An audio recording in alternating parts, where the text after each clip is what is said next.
ঢাকা শহরে বাসে চড়া মানেই যুদ্ধ করা, লং জাম্প প্র্যাকটিস করা, এর অর্ধেক বাসের বাহিরে রাখা, পায়ের উপর দাঁড়িয়ে থাকে। এই যন্ত্রণার যেন শেষ নেই। আর এরই মাঝে যখন কোনো যাত্রী দুজনের জায়গা দখল করে একাই বসে থাকে, তখন কারি বা মেজাজ গরম না হয়? তবে দেখুন, সেরকম একটি ঘটনা নিয়ে আমাদের এই কাহিনী।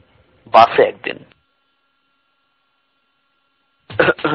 সালাম আলাইকুম ভাইজান। ওয়ালাইকুম সালাম।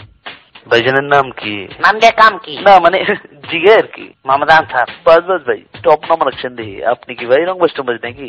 না। ভাই বেরাদার? না। চাচারা মামুরা? না। ভাইজানে কি বিয়ে করছেন? আর মেয়ে পরিবার আবদান কেলা চেতেন কে পেটে কি কিরমি আছে? থাকলে অসুবিধা না মানে জিগে আর কি। সালা সম্মতি কেউ রংবাজ টংবাজ থাকবার পারে তো?